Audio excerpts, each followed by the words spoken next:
오늘 우리가 읽은 이 성경 말씀에 보니까 가나안을 이스라엘 백성들이 정복한 다음에 그 땅을 나눌 때 이 제비뽑기 방식으로 나누어 줬다는 거예요. 그 땅을 나누어 갖는 방식이.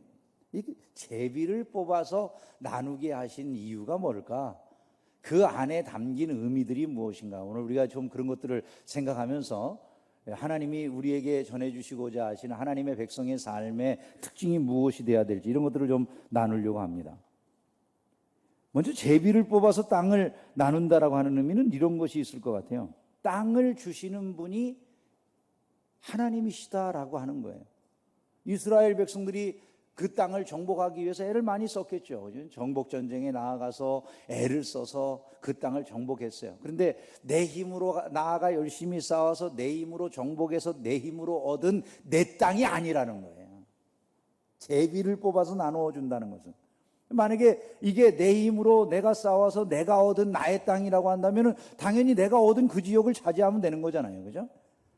근데 그게 아니라 내가 좋은 곳에 가서 싸웠든지 뭐 아주 험악한 곳에 가서 싸웠든지 이런 것과 아무런 상관없이 결국 그냥 다 제비를 뽑아서 나누어 주었다라고 하는 것은 이 땅 자체가 하나님이 주시는 하나님의 땅이다 라고 하는 것을 분명하게 사람들에게 선포하는 그런 의미가 있었다는 것이죠. 즉 사람들은 그냥 무조건 다 겸손하게 그걸 받을 수밖에 없고 자기를 높일 일이 없었다라고 하는 것을 이 말씀이 보여준다는 거예요.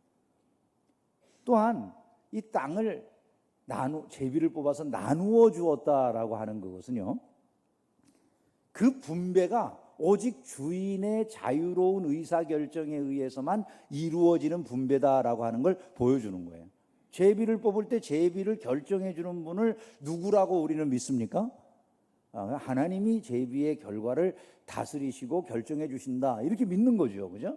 그러니까 제비를 뽑는다라고 하는 방식을 받아들인다라고 하는 것은 어떤 의미가 그 안에 반드시 담기게 되어 있냐면, 이거는 주권적으로 주인 되시는 하나님께서 모든 사람들에게 당신이 원하는 방식으로 다 나누어 주는 거다, 그렇게 받아들이는, 분배의 모든 의사결정, 자유로운 의사결정이 주인에게만 있다, 이거를 인정하는 거라는 거예요. 이런 자세는 신앙생활에서는 매우 중요한 거죠. 그죠? 신자는 어떤 사람들입니까? 자기 의지대로 자기의 일을 행하는 자가 아니죠. 우리는 하나님의 뜻을 하나님의 뜻대로 이루어가는 자들임을 믿으시기를 주의 이름으로 축원합니다.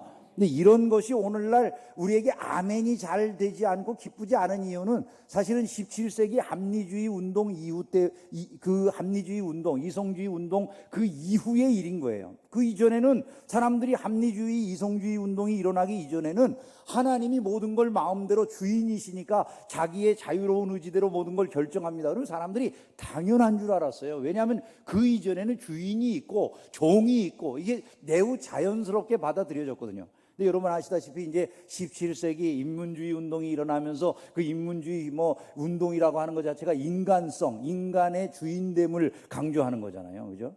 그러니까 사람들이 이제는 하나님이 주인 되신 하나님이 뭐든지 그분이 원하시는 대로 만사를 결정하십니다. 그럼 벌써 우리 안에 의문이 생겨요. 어떤 의문이 생길까요? 아니 아무리 당신이 주인이시라고 하지만은 그렇게 멋대로 결정하면 돼요? 나한테 물어보지도 않고? 이런 생각이 나는 거예요. 근데 그 생각이 언제부터 났다고요? 합리주의 운동이 들어오고 난 다음부터. 그럼 뭘 말하냐면 우리가 굉장히 똑똑해서 우리 마음대로 잘 생각하는 것 같지만 시대 흐름을 벗어나기가 그만큼 힘들다는 거예요. 사실은요. 그 시대 정신이 그렇게 반영돼가지고 사람들이 이제는 다 인본주의 정신으로 돌아가서 인본주의적인 그런 사고를 다 받아들이죠. 그죠? 그러나 성경을 이해하려고 할 때는 지금 이 인본주의 시대의 방식으로 성경을 이해해서 되는 게 아니라 그 이전 세대, 이것이 기록됐던 시대의 방식으로 성경을 이해해야 되는 거예요. 근데 그때 방식은 어떤 걸까요? 주인이 모든 것을 결정한다. 그건 당연한 거였어요. 지극히. 거의 다 모두에게 받아들여지는 그런 일이잖아요. 심지어는 생사여탈권까지도 주인에게 있었으니까. 그때 지극히 높으신 이가 사람의 나라를 다스리시며 자기의 뜻대로 그것을 누구에게든지 주시는 줄을 아시리이다. 다니엘이 느부갓네살 왕에게 해준 말이에요. 그 왕에게 당신이 왕이라 할지라도 당신보다 더 높으신 지극히 높은 하나님이 계신데 그분이 당신이 원하시는 방식대로 누구에게든지 그 나라를 나눠주셔서 지금 너한테도 주어진 거야. 이렇게 말해주는 거예요. 느부갓네살에게. 네가 굉장한 줄로 알지만 하나님이 사실은 너에게 그분의 뜻대로 준 거야. 이렇게 이야기를 해준 거죠. 좋게 말해줬을 뿐이지 그게. 여러분, 하나님이 모든 걸 자유롭게 결정하시는 절대자이심을 믿으시기를 주의 이름으로 축원합니다. 그게 하나님의 절대 주권을 믿는 사람들의 기본적인 자세라는 거예요. 왜? 우리는 지금 현재 세상 속에 살아가면서 인본주의가 팽배하게 된 이유는 다른 게 아니에요. 이 세상의 왕들이나 주권자들이 불완전하기 때문에 그들로부터 당하고 사니까 주인이 마음대로 결정한다면 우선 그 생내적으로 기분이 안 좋아.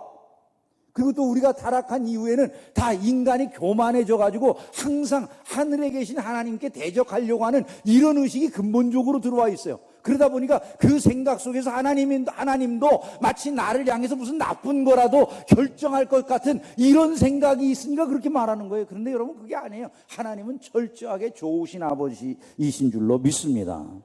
그래서 우리가 그분하고 다툴 이유가 없는 거예요. 그래서 어디를 차지할 것인가, 이걸 놓고 서로 분쟁하는 일은 없어지는 게 당연하다. 이걸 우리가 알아야 되는 것이죠. 주인이 되시는 하나님께서 원하는 사람들에게 나눠주실 때 각자에게 좋은 것이라고 판단되는 이런 것들을 나눠주실 것이니까. 그래서 그것을 믿는 신앙인의 고백이 이렇게 나오는 거예요. 시편 16편 6절에 보면 내게 줄로 재어준 구역은 아름다운 곳에 있으며 나의 기업이 실로 아름답도다. 이게 신자의 고백인 것입니다. 오늘 저와 여러분들에게 하나님이 주시는 이 모든 것들이 가장 좋은 것임을 믿으시기를 주의 이름으로 축원합니다. 참 아멘하기가 쉽지 않죠, 그죠? 지금 여러분들에게 주어진 환경이 만족스러우세요? 그거 봐, 아까는 왜 아멘했어요? 여러분, 우리가 성경을 생각할 때요, 이 만만한 구절들이 별로 없어요, 사실은요. 굉장히 고민을 해야 될 구절들이에요, 이게요. 제가 지금 아주 이상적인 이야기를 해드린 거죠. 우리의 실생활 속에 들어오면 이런 방식이 지금 기쁨으로 받아들여질 방식이 되겠습니까? 사실 이런 의식을 내가 가지려고 노력한다 할지라도 실제 하나님께서 그런 식으로 분배를, 제비뽑기로 분배했는데 내 마음에 다 들어요, 그게요? 여러분, 태어날 때부터도 뭔가 불공정한 것 같잖아요. 누구는 재벌 자식으로 태어나고 나는 왜 이렇게, 우리 부모님은 왜 아무것도 없어? 집안채도 물려주실 것이 없네. 여러분, 하나님이 여러분 태어날 때 여러분들이 스스로 결정해가지고 오신 게 아니잖아요, 그죠? 분배된 땅에 온 거예요, 그게요, 지금. 근데 마음에 드세요? 아니, 부모님들 서운하게 왜 그러고 가만히 들게 계세요? 마음에 드냐고 물어보면 다 아멘을 해야 되는데 엄청 서운하실 것 같으네. 여러분, 잘 생각을 해보십시오. 우리가 누리고 있는 많은 것들이요, 사실 그렇게 만족스러운가? 그렇게 물어보면 참 답답한 생각이 들죠. 이게 무슨 말일까 하는 생각이 들죠. 그래서 사람들이 자기 눈에 보기에 좋은 것들이 아니기 때문에 싸우고 다투는 거죠. 좀 더 좋은 것을 차지하기 위해서. 인생에 사는 모습을 보면 다 그렇잖아요. 사실 우리가 말은 그럴듯하게 다 하나님이 좋은 거 주시겠지 이렇게 말했다가도 막상 어떤 현실에 들어가 보면 더 좋은 거 차지하기 위해서 싸우는데, 자기가 아무것도 해놓은 일 없이 부모 세대에 어마어마한 재산을 이루어서 물려줄 때 형제들 간에 말이죠, 지가 이래서 쌓아놓은 것도 아닌데도 지네들끼리 싸우느라고 박이 터지도록 싸워가지고 형제 간에 의도 끊어버리고 막 이런 집안이 있습니까, 없습니까? 있습니다. 그죠? 우리 교회는 없지만 딴 데 가면 그런 사람들이 있어요. 그래가지고 재벌들 그런 소식도 우리가 여기 심심치 않게 듣는 경우들이 있잖아요. 사실 가만히 보면 그 사람들이 일생 쓰고 죽으려고 아무리 애를 써도 못 쓰고 죽을 것 같은 그 많은 돈을 가지고 있을 것 같은데도 그래도 싸우잖아요. 조금 더 가지려고. 이런 거 보면 참 기가 막히죠, 그죠? 이런 것이 과연 가능하냐 이런 생각이 들어요. 근데 정말 우리가 하나님께서 나누어 주시는 모든 것들을 만족하게 받아들일 수 있을까? 인생을 살면서 그런 사람이 전혀 없을까요? 실제 그런 사람들이 있긴 있어요. 그게 믿음 안에서는 그런 삶이 가능해지는 거예요. 어떤 사람들이 그런 삶을 살아가게 됩니까? 첫째는 이런 부류의 사람들이에요. 하나님의 인도나 다스리심에 대한 확신이 있는 부류들. 얼마나 되는지 모르겠지만 하여간 그런 사람들이 그렇게 살 수 있어요. 하나님의 인도와 다스리심, 그것이 선하다라고 하는 사실에 대한 인식이 있는 사람들이 그렇게 살 수 있어요. 너희 하늘 아버지께서 이 모든 것이 너희에게 있어야 할 줄을 아시느니라, 이렇게 고백하잖아요. 내게 있어야 될 것을 하나님이 다 아신다. 이걸 정말로 믿는 사람이라고 한다면 자기에게 주어진 모든 현실과 상황들을 얼마든지 감사함으로 받는 경우들이 있더라는 거예요. 여러분, 그러니까 순교도 하죠. 우리가 찬송을 부를 때도 그러잖아요. 초막이나 궁궐이나 내 주 예수 계신 곳이 그 어디나 하늘나라. 그러니까 아멘도 이제는 안 나와버리죠, 그죠? 그러나 여러분, 그렇게 찬송과 가사를 지은 분은 그렇게 생각했을까요? 안 했을까요? 그런 생각이 있는 거예요. 근데 그런 분들이 없는 게 아니에요. 그래서 우리가 신앙생활하면서 우리가 지금 현재 이루고 있는 신앙의 높이하고 그들이 도달한 그 신앙의 위치하고 사이에 간극이 느껴지기 때문에 날마다 성숙해야 되는구나, 이런 걸 깨닫는 거죠, 사실은. 근데 분명히 그런 마음들을 가지고 있는 분들이 있어요. 하나님의 인도나 다스리심이 있다. 나를 지금 하나님이 그냥 내버려 두신 게 아니다. 나를 지금 이곳에 있게 하시고 이 고난과 역경이 있지만은, 이 환난이 있지만 이곳에 있게 하신 분이 하나님이시다. 이 모든 상황 속에서 나를 훈련하시고 나를 이끌고 계신다. 이런 믿음이 있는 사람들, 하나님이 언제나 나와 동행하신다는 확신을 가진 그 사람들은 그 순간을 분명하게 받아들일 수가 있다는 거예요. 또 어떤 부류의 사람들이 그럴까요? 내가 구하면 하나님이 좋은 거 주신다는 믿음을 가진 사람, 그런 부류들이 그래요. 너희가 악한 자라도 좋은 것으로 자식에게 줄 알거든 하물며 하늘에 계신 너희 아버지께서 구하는 자에게 좋은 것으로 주시지 아니하시겠느냐. 이거를 믿는 사람들, 하나님이 내가 구할 때 좋은 거 주셔. 이 확고한 믿음이 있어요. 내가 지금 손에 받았는데 이거 정말 말도 안 되는 것을 내가 받은 것 같아요. 이런 집안을 받았어요. 아니, 내가 지금 간구하는데도 내 마음대로 원하는 게 풀리지 않아요. 사업은 엉망인 것 같아요. 그런데 그런 상황에도 불구하고, 그 모든 상황에도 불구하고 내가 구할 때 하나님이 좋은 거 주신다는 믿음이 변치 않는 사람이, 그 사람들이 이 상황을 받아들일 수 있다는 거예요. 어렵죠, 그죠? 근데 이런 것들을 한번 생각해 보세요. 크로이소스라고 하는 리디아라고 하는 나라의 왕이 있었어요. 리디아라고 하는 나라는 터키의 어느 한 지역에 있었던 나라라고 여겨지는데 정확한 위치는 모른대요. 그런데 그 리디아라고 하는 왕국이 작은 나라인데도 불구하고 번성했던 적이 있대요. 나라가 번성했어요. 이 크로이소스 왕이라고 한테 아주 전성기였어요. 나라가 막 커지는 거예요. 그래서 정복 전쟁을 해가지고 주변에 많은 나라들을 이제 정복하고 점점 세를 얻어가고 있는 그런 때인데, 이 그리스의 7대 현인이 있다고 그러는데 7대 현인 중에 한 사람이라고 하는 솔론이라고 하는 사람이 자기 나라에 왔다는 이야기를 들었어요. 왕이 이 현자를 불러다가 뭔가 좀 좋은 얘기를 들을 게 있을까 해가지고 이제 솔론을 불러오라고 그랬어요. 솔론이 왕 앞에 나왔는데 왕이 이제 물어봅니다. 네가 세상 많은 곳을 이리저리 주유하고 돌아다녔을 텐데 네가 만나본 사람 중에 제일 행복한 사람이 누구더냐, 이렇게 물어봤어요. 그리고 마음속에는 자기가 생각할 때 솔론이 자기를 지적해 주기를 원하는 그런 마음을 가졌다는 거예요. 그런데 솔론이라고 하는 사람이 딴 사람 얘기를 해요. 그러니까 왕이 또 물어봐요. 또 딴 사람 얘기해. 또 물어봐요. 또 딴 사람 얘기를 해요. 화딱지가 났어요. 그래서 왕이 나는 어떠냐 그러고 물어봤대요. 그랬더니 이 솔론의 대답이 이런 대답을 해줬다는 거예요. 왕이요, 인생이 70년을 산다고 그러면 2만 일 정도의 그 삶을 보내게 됩니다. 그런데 우리에게 주어진 인생이 살아가는 그 매일매일은 전혀 같은 날이 하루도 없습니다. 2만 일이 매일매일 다른 날들입니다. 그런데 왕은 아직 그 살아야 될 날들, 남은 날들을 생각해 본다면 아직은 시간이 많이 남아있기 때문에 그것을 살아본 다음에나 비로소 왕이 어쩌신지 행복하신지 아닌지 그를 얘기할 수가 있겠습니다. 이렇게 얘기를 해줬대요. 들어보니까 재미가 없어요. 왕이 솔론을 내보내버렸어요. 쫓아냈어요. 그 이후에 정복 전쟁을 하면서 크로이소스는 계속해서 나라가 점점 커졌습니다. 그런데 결정적인 마지막 순간에 이 크로이소스가 페르시아라고 하는 나라가 일어나는 그 즈음에 페르시아가 아직 페르시아라고 하는 이름으로 형성되기 바로 직전인데 그 나라하고의 싸움에서 져가지고 포로가 돼가지고 죽는 자리에 서게 된 거예요. 화형을 시키는데 이제 장작더미를 쌓아놓고 장작더미 위에다가 이 크로이소스 왕을 묶어놨어요. 밑에다가 불을 붙이려고 하는데 이 사람이 두려워하는 얼굴이 아니에요. 장작더미 위에 서가지고 이 크로이소스 왕이 고래고래 소리를 지르더라는 겁니다. 고래고래 소리를 지르는데 누구의 이름을 부르는 거예요. 그러니까 이 왕이 장작에다가 불을 붙이게 하려고 하다가 그 이제 상대 적군의 왕인 거죠. 그가 아니 그래도 저 용감하게 지금까지 리디아라고 하는 나라를 저렇게 번성시키던 왕인데 저자가 누구의 이름을 저렇게 죽기 직전에 요란하게 불러대는지 한번 다시 얘기나 해보자고 그를 잠깐 자기 앞으로 부르게 했대요. 불러가지고 넌 도대체 누구의 이름을 그렇게 불러대냐고 물어봤더니 솔로니의 이름을 자기가 그렇게 불렀다고 대답을 하더라는 겁니다. 왜 그 자의 이름을 불렀느냐?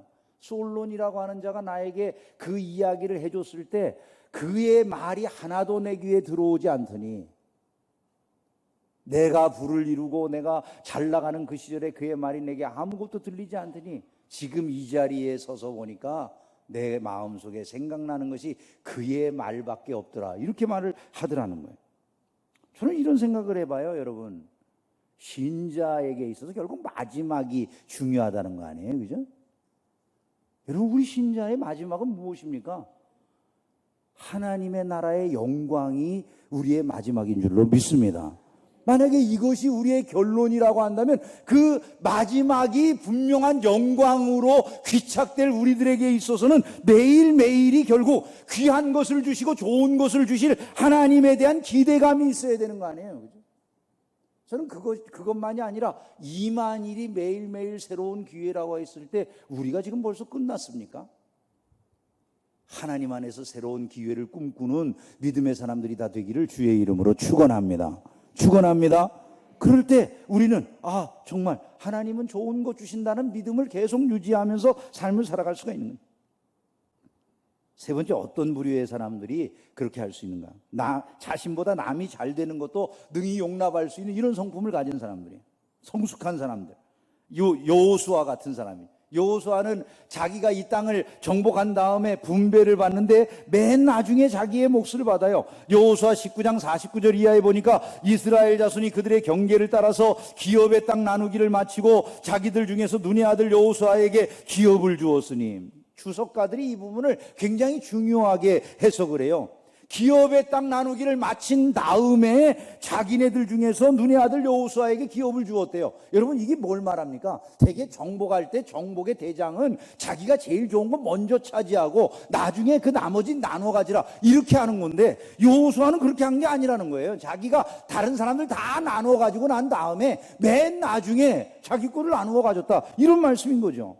더군다나 그 성읍을 건설했다라고 하는 말에 대해서 주석가들이 다 이렇게 해석을 해요. 그것은 그 성이 아무것도 없었던 거다, 이걸 말한다는 거예요. 되게 알짜배기 성을 갖다가 좋은 것, 아직 많은 것들이 남아있어서 여유 있게 누릴 수 있는 그런 성읍을 차지하려고 할 텐데 여호수아는 아무것도 없는, 다 무너져서 모든 것이 사라져버린 이런 성읍을 자기가 차지해서 건설했다, 자기 손으로 이루어가지고 그 땅에 살았다, 이런 말이 된다라고 말씀을 하니까 주석가들이 다 이게 바로 여호수아의 인격의 위대함이라는 거예요.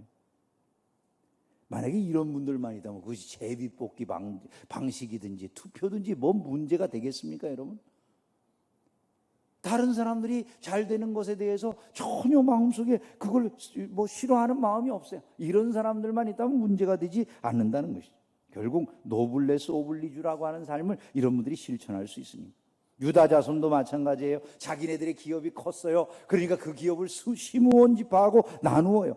여호수아 19장 9절에 보면 시므온 자손의 이 기업은 유다 자손의 기업 중에서 취하였으니 이는 유다 자손의 분깃이 자기들에게 너무 많음으로 시므온 자손이 자기의 기업을 그들의 기업 중에서 받음이었더라. 여러분 한번 생각해 보세요. 기업이 많으면 나눠주고 싶어요? 더 갖고 싶어요?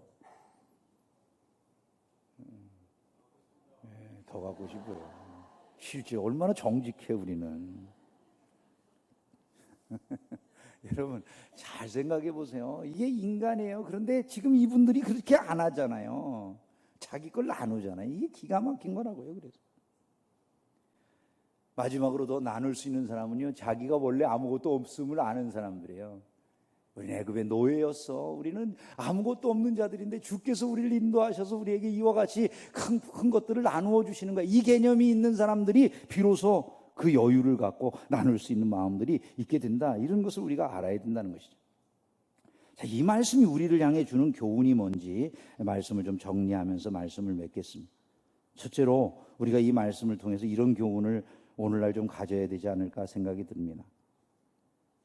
우리 안에 하나님이 주시는 모든 것을 기쁨으로 받을 마음이 있는가? 이걸 자꾸 확인해 봐야 된다는 거예요. 참 어려운 질문이에요. 그죠? 내게 주신 모든 상황이나 여건이나 환경이나 이런 것들을 하나님께서 내게 줄로 재어진 구역이라고 믿고 기쁘게 받아들일 수가 있겠는가? 이스라엘 백성들은 그걸 일단 기쁘게 받았다는 거예요. 그죠? 아, 이 땅이 나눠질 때 이게 우리 지파의 땅이야? 그래, 하나님이 나누어 주신 땅이야. 감사함으로 받아야지. 이렇게 그것을 생각했다는 것 아니겠습니까? 근데 우리가 살다 보면 그렇게 안 되죠. 불평하고 원망하는 경우들이 많이 있잖아요. 근데 일단 하나님이 내게 주신 것이 선한 거다라는 믿음으로 그걸 받아들이는 마음들이 좀 있으면 좋지 않겠는가, 이런 말씀을 드리는 거예요. 거기에 우리가 좀 도전해야 된다는 거예요. 감사가 있어야 되잖아요. 하나님이 내게 주신 상황 알 수 없어요. 근데 그냥 불평하고 있으면 이 상황이죠. 그냥 지우는 거죠. 근데 내 힘으로 바꿀 만한 능력도 없잖아요, 지금요. 그때 그것을 어떻게 해야 돼요? 우리가 할 수 있는 방법이, 새로운 도전이 그거예요. 하나님이 내게 줄로 재어진 구역이라면 이 모든 것이 아름답다. 먼저 이 고백을 제가 할 수 있도록 힘주세요. 거기 한번 도전해 보는 거예요. 안 되고 어려운 것은 누구나 다 마찬가지예요. 인간의 본성이나 육신은 그걸 못하게 해요. 그러나 그걸 도전해 보려고 하는 그 가운데에서 하나님이 새 길을 여시는 거예요. 두 번째, 저는 이 말씀에서 이런 교훈을 좀 얻으면 좋겠어요. 좀 더 넓고 귀한 성품과 마음을 갖도록 좀 힘써보자. 응? 하나님이 나로 감당하게 하시는 일이 좋은 것이고 또 허락된 축복의 문이라고 생각한다면은 거기에 대해 좀 감사하는 마음으로, 넉넉한 마음으로 내가 당한 어려움이나 현실적인 고통이라 할지라도 자꾸 그것을 넉넉하게 품고 이기려고 하는 이런 마음을 가질 수 있지 않겠느냐, 이런 생각이 든다는 거예요. 거기에 좀 도전해 보면 좋지 않겠나. 저는 우리 대한민국이 이런 데 좀 도전하면 좋을 것 같아요. 신자는 자꾸 성숙을 향해서 나가야 돼. 나는요, 내가 하는 모든 행동, 내가 보여주는 인격들을 통해서 다른 사람들에게 나를 어떻게 취급하라고 사인을 주는 거예요, 계속요. 예를 들어서 내성적이고 말을 안 하고 있잖아요. 사람들에게 우리가 사인을 이렇게 줘요. 너 나한테 말 걸지 마. 이런 사인 주는 거예요. 내가 남 배려하지 않으면 너도 나 배려할 필요 없어. 이렇게 사인 주는 거예요. 내가 돈이나 시간을 함부로 쓰고 있으면 너 나하고 돈 거래하면 안 돼. 이렇게 사인을 주는 거예요. 내가 잘난 체하고 있으면요, 사람들 아우 저 사람 재수 없는 사람이구나 이렇게 말하도록 사인을 주는 거예요. 내가요. 허풍 떨고 실속 없으면 저 사람 말 믿을 거 하나도 없다고 다른 사람들이 알도록 사인을 주는 거라고요. 우유부단하게 책임을 늘 남에게 전가를 하면 저 사람에게 책임지는 일 맡기면 안 돼, 이런 사인을 주는 거라고요. 예? 게으르면 저 사람에게 되도록 일 맡기면 안 돼, 이 사인을 주는 거라고요. 내가 머물고 있는 나의 모습 속에 이미 내가 남들에게 주는 사인이 담겨져 있어요. 여러분, 이런 것들을 생각하면 우리가 노력해야 될 게 뭡니까? 내 인격을 성숙시키는 거예요. 신자가 정말 고귀한 사람으로 보여지면요, 함부로 유혹하러 죄가 못 들어와요. 그러잖아요. 그 신자가 너무 정직하고 바람직한 인품을 가진 분으로 보이는데 음담패설하러 누가 들어와요?